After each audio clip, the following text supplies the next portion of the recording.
Hey, good morning everyone, and welcome back to another video here at Blue Glow Electronics. Sorry for the delay lately. I've been busy working on my building out back and trying to get it finished up. Show you, I threw a picture or two up here of what we've been working on. Basically, I've got a 60 by 80 foot two-story barn that was built in the 60s. At some point this year, we laid some concrete in the back part of it. It had concrete in the front part and a shop area, but the back was kind of more traditional barn. Went through concrete in there, and we've closed it all in, and now I'm starting to build rooms. So throwing up walls and ceilings, etc. At this point in time. Building two different rooms. One is going to be a big storage area, basically Fort Knox, for my to get some of this audio gear out of my basement. It is overwhelming the house at this point in time. And the second part is going to be a nice listening room. So if you want to hear some of the gear I've got here, maybe come hang out with me, and we can spend a Sunday afternoon trying out different speakers, amplifiers, etc. So that's my maybe winter / spring project. Hope to have it done by summertime. It's my goal. At any rate, it's not so nice this morning, so I'm here in the basement. And I thought I'd take time to get back to the video series. We've got the time I've got right now between work and working on this building, I thought I would focus the next few months maybe just on short little, maybe 15-minute instructional videos of some type or another. And so we're going to start that today. I've got one here. I'm not exactly sure what I'm going to call it yet, but it's something along the lines of spectrum analyzers and the use of them in audio gear. Slash a little bit about maybe harmonics, things of that nature. So, a spectrum analyzer, what is it? We're going to dive into that today. And we're going to talk a little bit about something called FFT, which is fast Fourier transform. It's a really neat way of looking at audio signals. And we'll talk a little bit about the different types of spectrum analyzers that are out there today, and maybe what you would want to use for audio gear. And then we show you some examples of what we're usually chasing down with the spectrum analyzer. I will tell you, this is just personal experience and what I know about spectrum analyzers.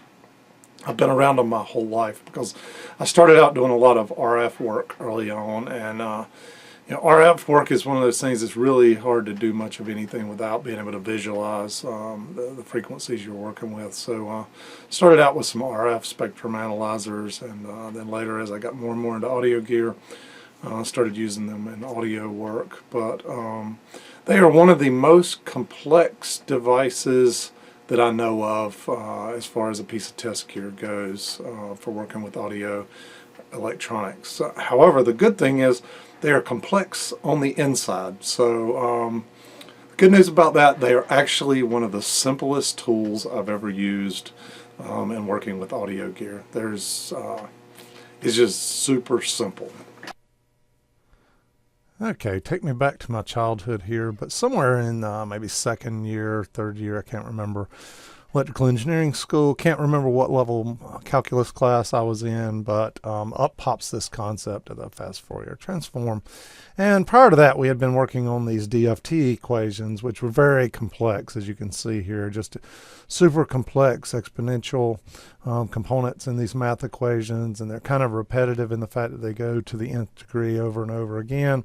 You're solving n, 0, 1, 2, etc. And these things just took up days of your time and pages of math. And while I could have done these equations back then, I probably couldn't now. So thank goodness for the fast Fourier transform. And what it is, it's an algorithm that these guys Cooley and Tukey in 1965 kind of solved. And this is a little bit of a graphical representation of kind of the math here. And basically what they did was they really simplified how you got to these outputs. And that's what, if you've got a spectrum analyzer inside of it, it's got some logic that's doing all this math for you. So I just wanted to show you that this is not simple stuff and why these things are so complex on the inside. Give you a little bit of respect for it. And you know, hopefully you never have to see this again. That is my goal here.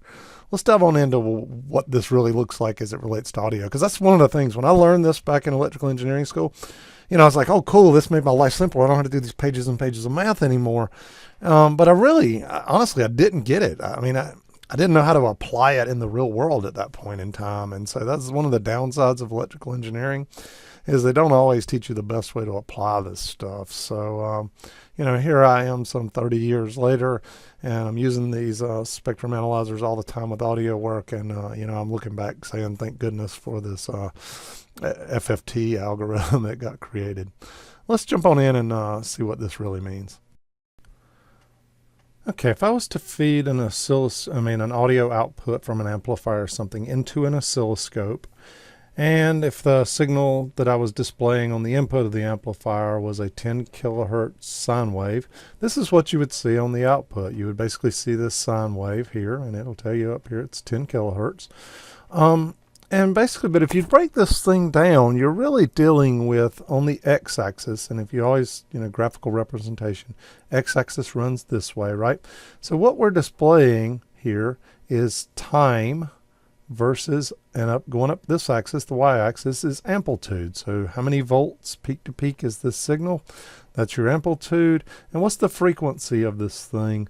That's what gets you your x-axis here. And if you'll notice, this thing is displaying 1 over time, which is what gives you frequency.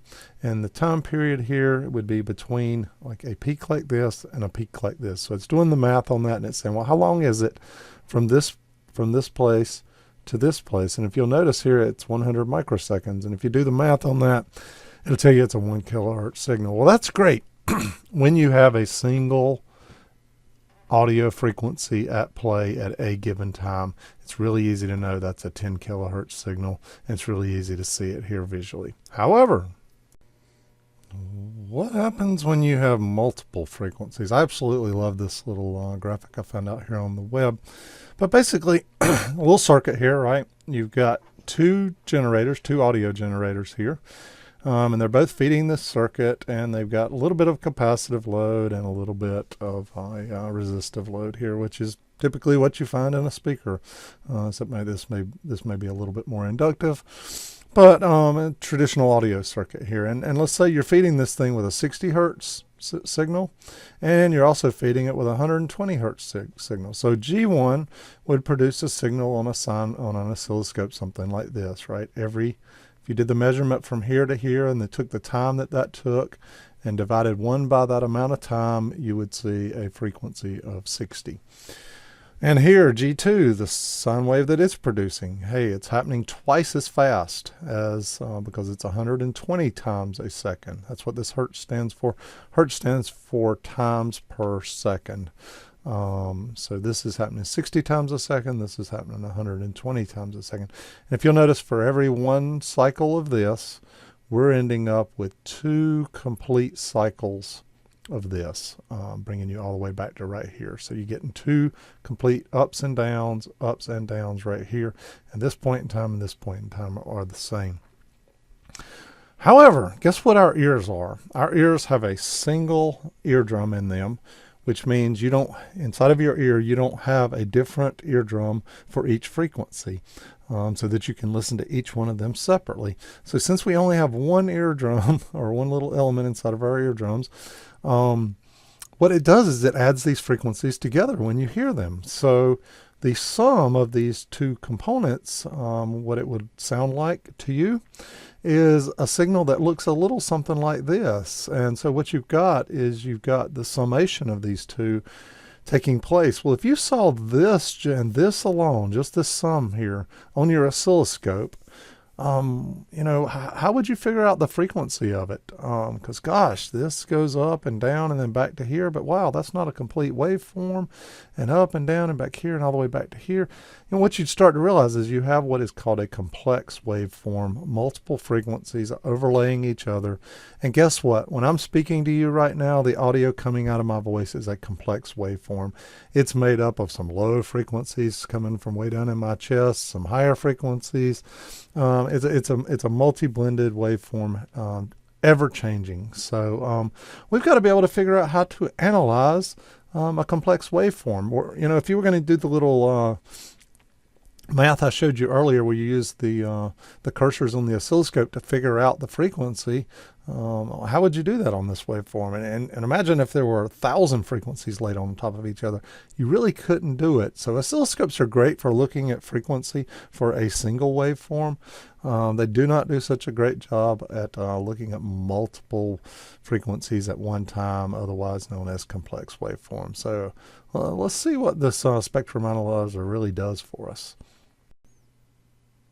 Okay, so this is what we've been looking at over here all along, right? Amplitude, up and down, right? Up and down, amplitude versus time in this direction, right?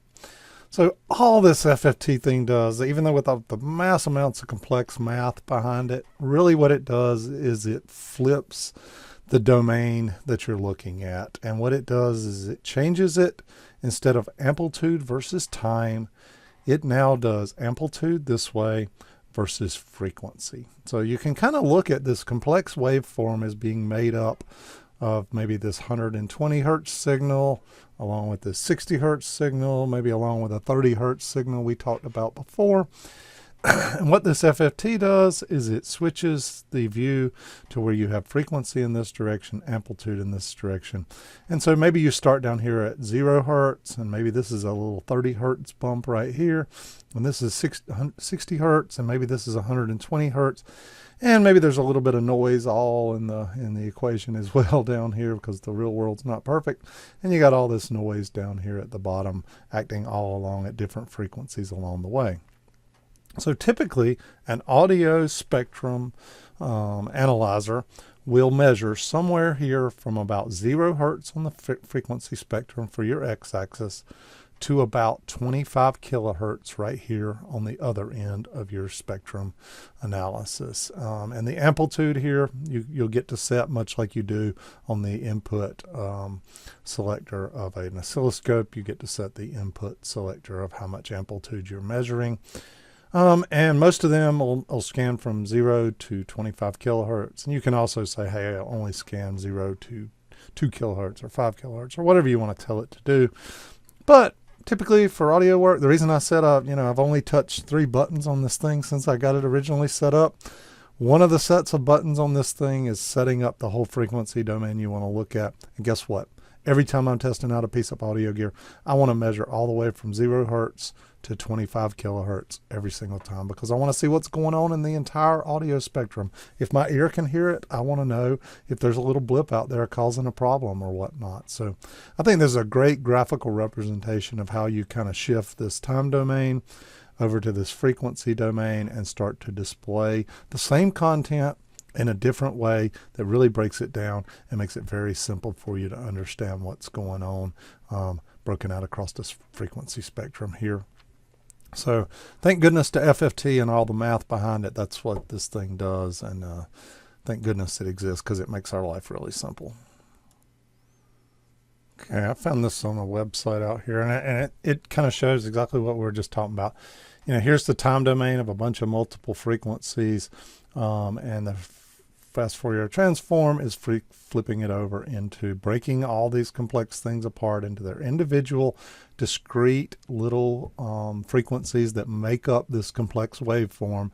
And then it's kind of displaying them on a graph here in the frequency domain. So good thing about the HP 3582 is it does an enormous amount of sampling between these places, so it can pick up on a lot of different frequencies and pretty much display the entire spectrum down to the given frequency, single hertz. So I also like this little diagram here that it's showing, and let me tell you a little bit about this. So it starts out with a single sine wave on here, right?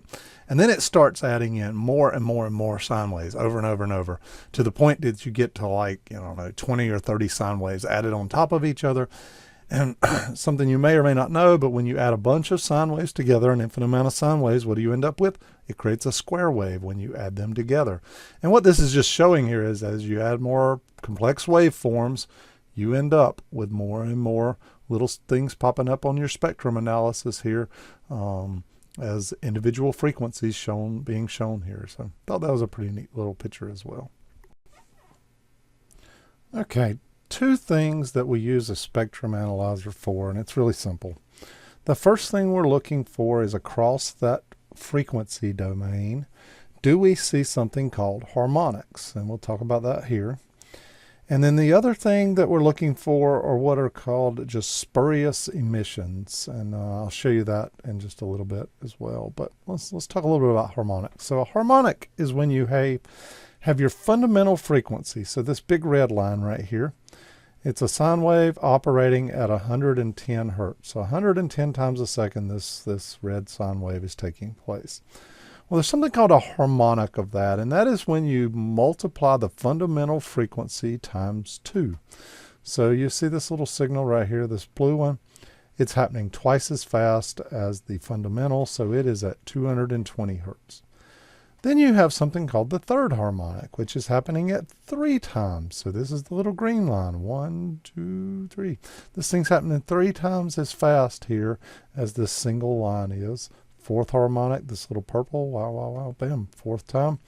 Fifth harmonic, this little yellow line. So what happens is, in the real world, you'd have a fundamental frequency here, and maybe something happens in the audio circuit, or if you were playing a guitar and you strum the string, and your finger accidentally touched the string while it was vibrating, you may produce a harmonic. And harmonics happen in one of two different things, either even harmonics or odd harmonics, okay?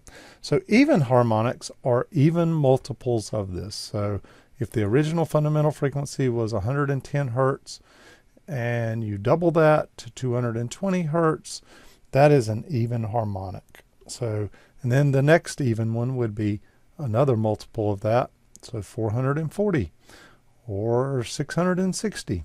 So, kind of if your original fundamental frequency was 1, you know, your first even would be 2, your second even would be 4, your third even would be 6, and then you got the odd ones, which are like odd multiples. So if your fundamental frequency was this 110 hertz, and you multiply that times 3, an odd number, you end up with 330 hertz. So this is your third order harmonic. Or your fifth, 5 times it would be the fifth order harmonic. So it's interesting how this plays out for us, and I want to show you this. Okay, what we've got represented here on the top of this is a whole bunch of even order harmonics being added together. So a 1 kilohertz sine wave, a 2 kilohertz sine wave, a 4 kilohertz sine wave, a 6 kilohertz. You add a bunch of them together and you end up with this little picture on the top here as a complex waveform. And if you add a bunch of odd order harmonics, so 1 kilohertz, 3 kilohertz, 5 kilohertz, 7 kilohertz, you end up with a waveform that looks like this. And I will tell you that our ears interpret these things very differently.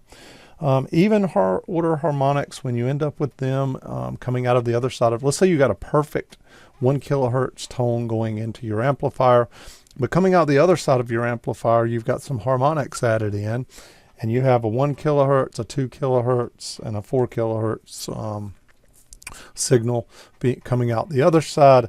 Those are considered even order harmonics, and they typically have kind of a warm sound to them. They may even add to the musical sound of the 1 kilohertz original waveform and make it sound somewhat warm to you. And you typically find this as a result of a Class A amplifier. They're very linear devices, and if they do end up producing any harmonics, they would be of the even order type, and they sound somewhat warm and inviting to the ear, and they don't take away from the musical content as much. However, down on the bottom, you end up with an odd order harmonic, just amount of harmonic distortion. Let's say you got an original 1 kilohertz tone coming in your amplifier. Coming out the other side, there's also a little bit smaller component of a 3 kilohertz signal, and there's also a little bit smaller component of a 5 kilohertz. You add all that together to your ear, and it just kind of seems to have a bite to it. You got these sharper edges right here that kind of come in, and instead of being smooth and rounded, they kind of, instead of adding to the warmth of the sound, they kind of take away from the sound and give it a harshness, a little bit of a bite, etc. And you typically find this as a result of, well, one, Push-pull amplifiers seem to like to produce these odd order harmonics, and that's why you don't find a lot of push-pull stages early on in amplifiers. Typically they're all class A or single-ended type stages, because if you end up with a signal looking something like this early on in your amplifier, by the time you amplify it and get to the output, it just sounds horrible. The other thing that can cause harmonics is clipping, and we'll talk a little bit more about that. Okay, I'm out on a Wikipedia page here, and I thought I would show you this, a nice little example of clipping. So you're feeding a sine wave in, but something along the way in the amplifier is not letting it produce the full signal. In other words, it's getting clipped off here at the top and the bottom of signals, right? Well, if you kind of do some math here, look, you kind of got one point here.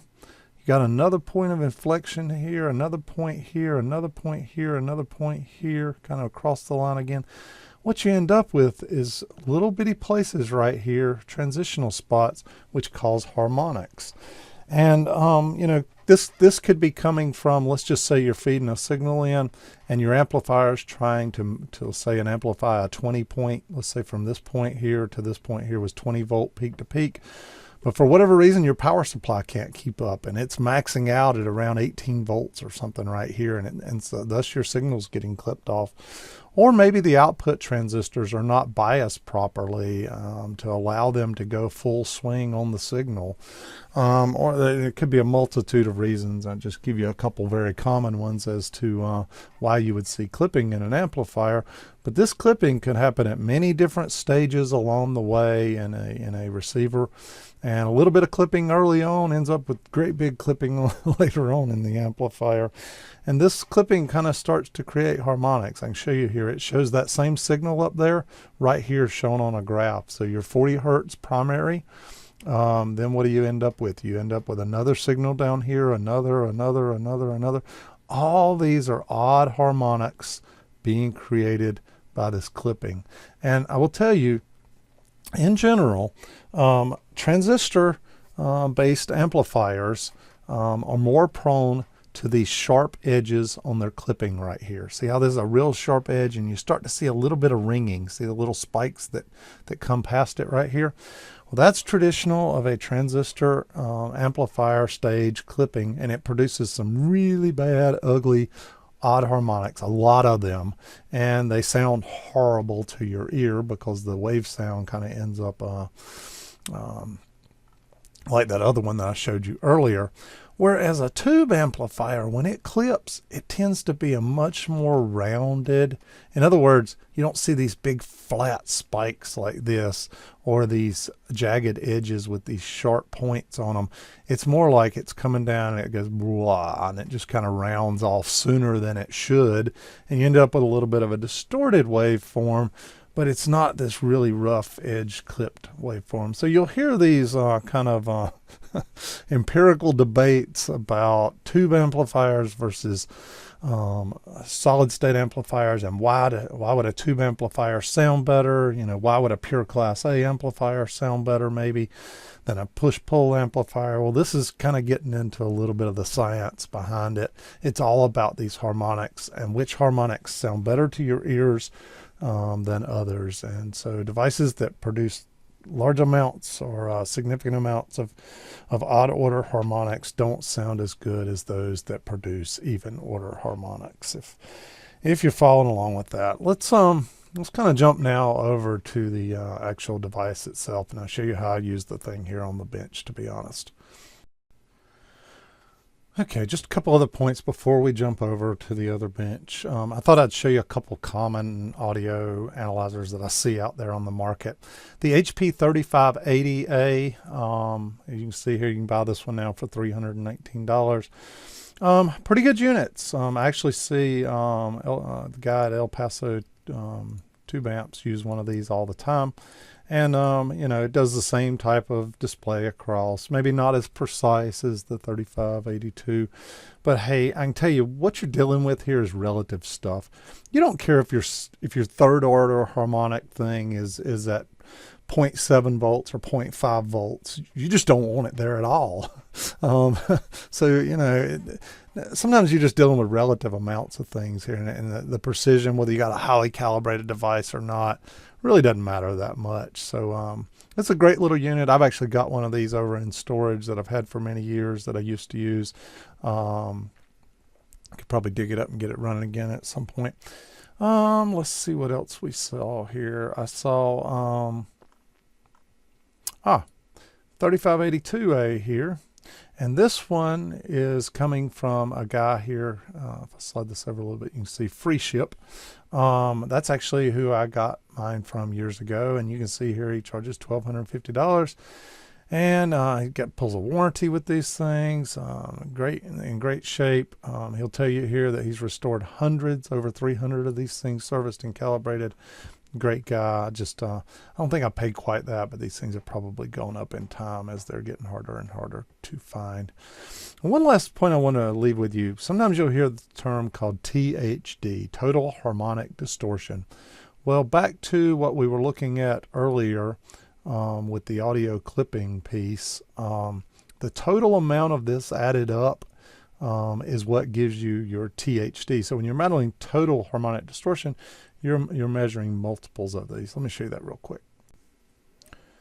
Okay, I hope the guy at Gizmo Mod here doesn't care too much about me borrowing his little pictures, but I thought they did a great job. He talks a little bit here about single-ended amps. It has more second-order harmonic distortion than a traditional preamp, etc. He's talking a little bit about the types of stuff you would, the difference between tube and transistor amplifiers. Anyway, that's not what I want to show you now. What I want to show you is here is a 0.02 THD signal. So in other words, a very small amount of total harmonic distortion. So you got your fundamental frequency here, this big spike, and then you over here you have a second order harmonic spike over here, right? So it's even.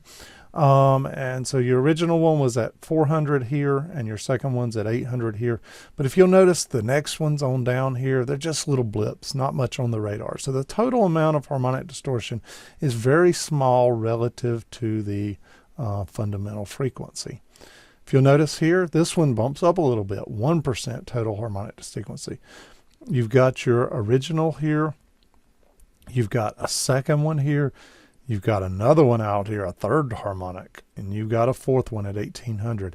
All these start to add up to give you more percent THD. So you want to see less spikes to the right of your fundamental is really what you're looking for when you're looking on a spectrum analyzer. And here, 5% THD. Look at all these spikes. You got them all the way down. You got both even and odd harmonics playing out here in this space. And at that point, this thing is sounding really bad. All this added together, and your ear's just not liking it at all. All right, back to the old shaky cam setup here. But this is the 3582. And I'm going to show you the 3 buttons that I've used since I got this thing. The first one is the power switch, so on and off. So if you kind of take that one out of the picture, I've really only used 2 buttons on this thing since I originally set it up. And that button, the 2 buttons that it is the marker button right here. If you'll notice over here on the screen, at the tip of this 1 kilohertz signal that I've got going on right here, there's a little blip. It's a little brighter than the other. And if I move this little thing, you'll see the little marker. See that little blip scrolling across the screen at the bottom? That's all that thing does. And what the marker represents is wherever that little bright blip is at, it tells you the frequency at that spot. So if I move this blip right up on top of that, I'm sitting at the 1 kilohertz frequency. And so you'll use that marker to move on top of various little spikes that you're finding to figure out whether they're even or odd order harmonics, okay? So let's just walk across this unit and I'll show you all the buttons here. So first off, this is a little bit of status or remote. You can hook up a interface thing to the back of this and do some remote measurements with a PC or whatnot. Don't use that. XY recorder, you can record some of what you got going on in this thing and play it back. I do not use that. I'm not using the output on this thing. My source I leave on periodic. These little buttons right here, intensity, it's the intensity of the screen here you can see. Illumination, how much, focus, how sharp you get the settings here. And then illumination, how much background illumination you have going on here. No different than any traditional oscilloscope. This up here is a thing where you can store and recall. Again, don't use that at all. Over here on the display, I leave it on normal. I put it on channel A. In other words, I'm only displaying a single channel. This is a 2-channel input. You've got A and you've got B here. I'm using a single input, so I'll leave all this on A, and I'll leave the rest of all these function buttons out and leave them alone. And I do leave it on a linear scale, which is just a normal setting. Then you kind of have the shape of your band pass signal. So if you'll notice here, flat top, I make this thing a little wider and easier to read. You kind of get this handing, which is it just measures point to point to point, and kind of uniform is what I use. It's the easiest way to read these signals. This little thing here does a whole thing around average or RMS of your harmonics. I leave all that stuff off, so I don't use that. The marker, all you do is turn it on. You don't use any of the other settings. So if you turn that little marker off, see the little blip goes away, etc. I turned it right back on. So leave the marker on. At that point, just a couple more settings here. You kind of got your triggering, no different than an oscilloscope. You got to be able to read your trigger. So I kind of set it on free run right here on the very left hand side, and that is just basically auto trigger. And we leave it in that space all the time. The only other button you leave on is repetitive. In other words, read this thing over and over and over, constantly be reading it. And then you kind of get right here into channel A and channel B. Well, since I'm not using channel B, I won't worry about that. Channel A, you will almost always do AC coupling, no different than an oscilloscope. Over here in the middle, you have a thing where you can either chassis ground this thing or isolation ground. Always leave it on isolation. You can tell whether to measure off channel A or channel B for your input, or you combine the two together. Got it on channel A. This channel sensitivity right here is really what we talked about earlier, the input voltage. So right now, the voltage that I'm feeding into this thing is about a 0.2, I think it is, a 0.113 volt signal. So I've got it set on 0.3 volts. In other words, from here all the way to the very top would be 0.3 volts. If I change it over here to go to 0.1, if you'll notice, it spikes up here and it's telling me I'm overloaded. In other words, and I get a little overload button on here. In other words, I'm feeding a 0.11 volt signal right here into 0.1 volts. In other words, I'm overloading it. So really this is just kind of like your input voltage selector on your oscilloscope. It's no different. If I take it down here to 1 volt, you'll notice my spike gets really, really little. So you want to maximize the most you can here on this setting. Get the biggest spike you can get without going into overload mode. Won't mess with channel B selectivity here since we're not using channel B. Then the only other thing here you've got 4 settings here on this little outer knob. The first one just says, hey, 0 to 25 kilohertz span. In other words, from the left side here, 0 kilohertz, all the way to the right over here is 25 kilohertz, and show me all the things everywhere in between there. I leave it on that setting all the time. You can also say, hey, let's start at 0. In other words, somewhere here in the middle and kind of go left and right. You can set it so the center, etc. And basically you can show from left to right. You're basically moving where the 0 point is here. You can put 0 in the center of your screen, or you can put 0 all the way over here on the left. I like to leave this thing on 0 to 25 hertz scan, because that way I'm seeing the whole spectrum along the way. And these back settings here are only used if you come over here and say, hey, I want to set the center to be one thing, and then I want to use this knob on the outer part here to kind of change. See here, I'm moving in these harmonics. So I'm showing the center, and then I'm showing the 1 kilohertz, and I'm also showing it kind of on the other side as well. And so you can see a kind of a spectrum fall on both sides here. But since I leave it on 0 to 25 span, you don't have to worry about any of the settings behind it. It's already set up. So the only 3 buttons I use on this thing is the on-off button, and this thing is loud, I acknowledge that. I use the little thing here that lets me move the cursor along and tell me what frequency my spikes are at. And I use the input, because varying amplifiers may be feeding a varying amount of output, and I may need to change the input sensitivity here just a little bit. That's all. I changed the input sensitivity just to get the maximum amount of spike I can get without going into overload. At that point, I start looking at the multiple frequencies I've got out through here. Let me give you a great example. I'm feeding into this thing right now. I think it is with a, I've got a 1 kilohertz tone feeding into it that is a sine wave. It's feeding this signal. I'm going to start ramping up another signal right here behind it. So that's at 1 kilohertz. Watch this. I'm going to move my little trigger, marker over on top of this other spike, and boom. What did I just find right there? I found a 100 hertz tone that I'm putting right here on this input. And it's because I added another signal coming off of another signal generator right here, right? Well, I could ramp up this other signal generator's frequency until it kind of passes that 1 kilohertz space. Look, it's over here. I'm going to keep moving it. So I'm up into the 4 kilohertz range right here. You can see as I move this thing down, so I'm down to 2 kilohertz. Look, it's getting closer and closer to the 1. So you can see as this second harmonic I've got going here, it's not actually a harmonic, it's the second signal. You can see how it's moving along and measuring. But if I want to measure where that's at, I move my little thing right on the top of the peak, and what does it say? 3 kilohertz is my second signal I'm feeding in. If I come over here, I'm at 0.3.008. And then I want you to look at what that looks like down here on my oscilloscope. It is an ugly signal. You've got this primary signal of 1 kilohertz, and I'm simulating right now a odd order harmonic of another signal being imposed on top of it, and it's just flat out ugly, and it wouldn't sound good to your ears at all, to be honest. So hopefully that helps you understand a little bit of what we're measuring here. So if I was measuring an audio amplifier output, and I found that I was feeding the amplifier with a 1 kilohertz tone, and then I also had this 3 kilohertz tone coming out the output of it.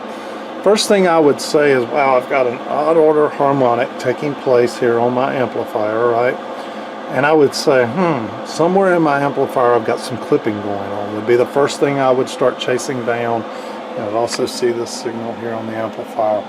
This is a Sansui 8080 dB I've got on the bench here I'm working on.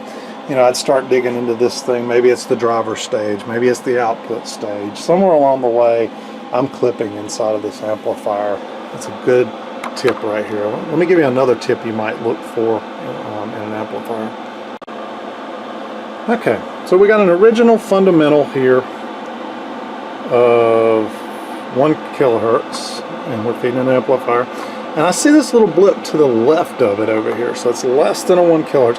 Now keep in mind, this thing time slices its frequency domain, and it only reads in 100 hertz increments, so it can't read anything in between 100 hertz. So in other words, it could read 900 hertz, 1000 hertz, 1100, 1213. So that's the increments that this thing can handle, because the bandwidth of this thing is 100 hertz.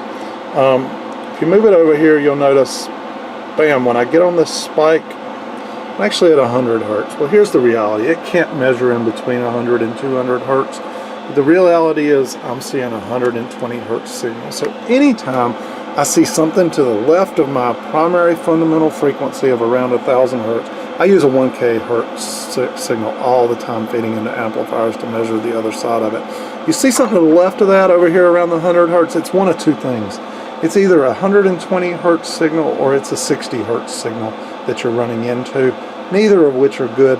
But you want to know what both of them will tell you is you have a problem with your power supply, because most power supplies are being fed by 60 hertz signal coming from your AC wall outlet.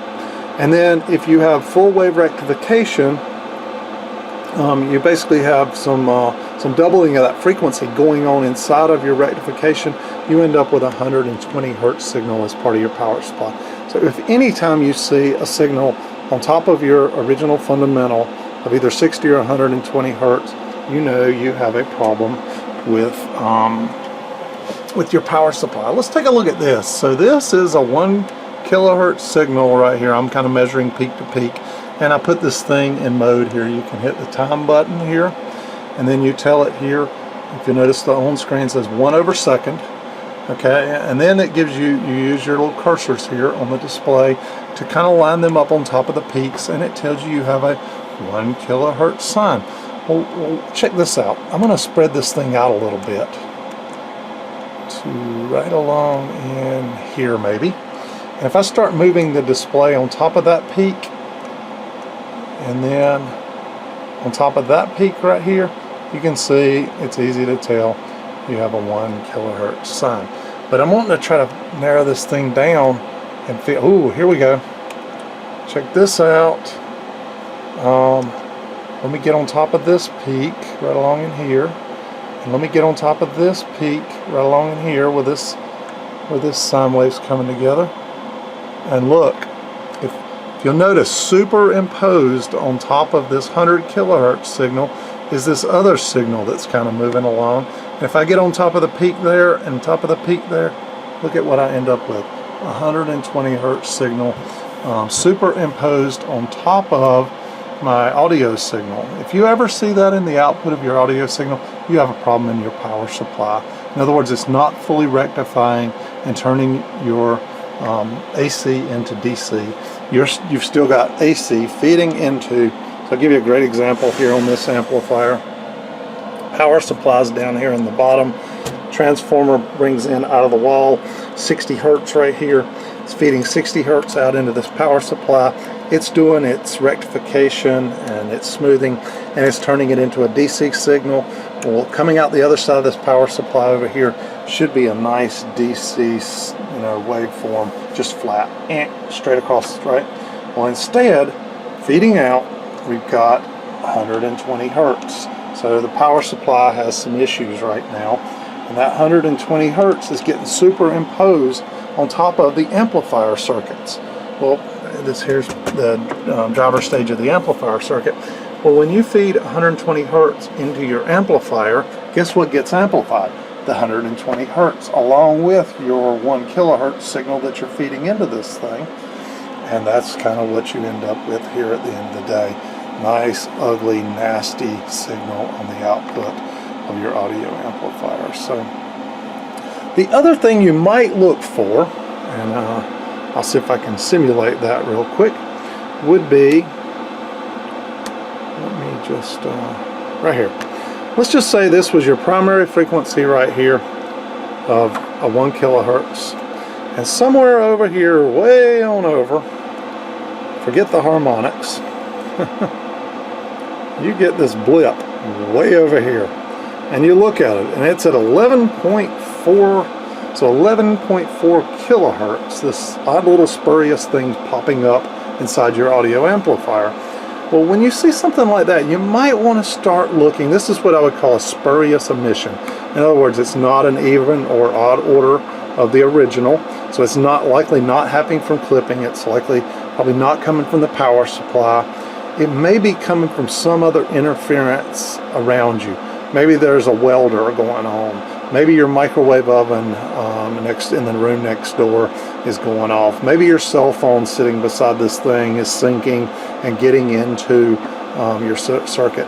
You might want to start looking for grounding issues within your amplifier, or maybe where your input signal comes in and feeds through the amplifier. Maybe it's not shielded well, or you're not using shielded wire to feed your signal throughout the amplifier. And maybe what you're picking up, basically you built an antenna somewhere inside your amplifier here. Maybe this little wire here or some wire here is picking up a signal, and somehow it's getting amplified inside your amplifier. That would be a spurious emission, and you'd want to chase those things down and get rid of them as well. So getting rid of cut this off, take this back to 1 kilohertz. Let me turn this up a little bit. So right there is a nice, basically 1 kilohertz sine wave that we've got going.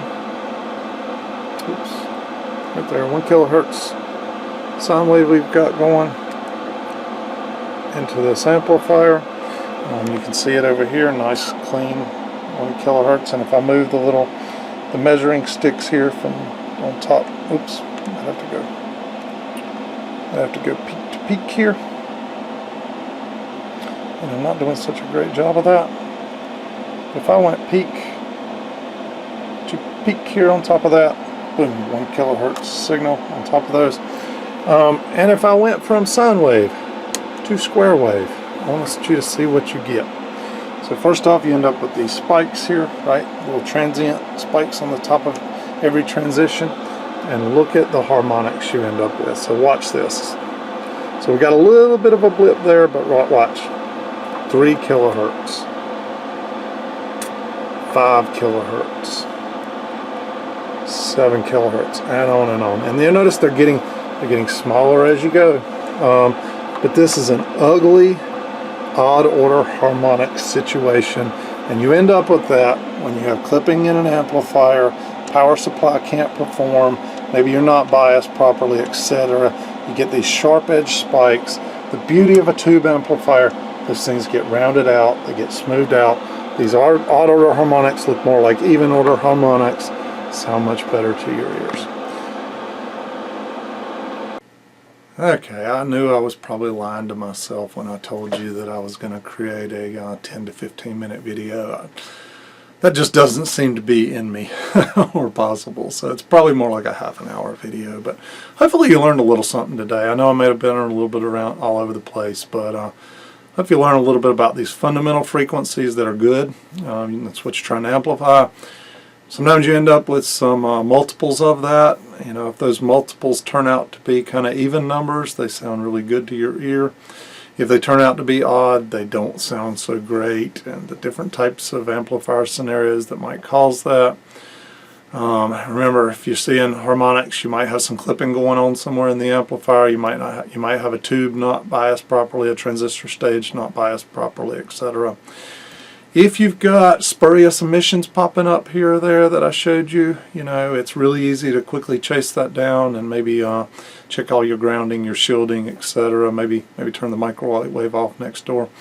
And then, you know, if you ever find any any frequencies in there lower than your fundamental of a kilohertz when you're doing testing, and it's down in the 120 or 60 hertz range, you know you've got a power supply issue, and you're feeding you know, a AC signal throughout your amplifier into segments that are looking for DC to operate them, and so you're kind of superimposing this 60 or 120 hertz signal on top of what should just be a straight DC component, and so you end up adding that to your output signal, and it just doesn't sound well. So those are typical of bad filter capacitors.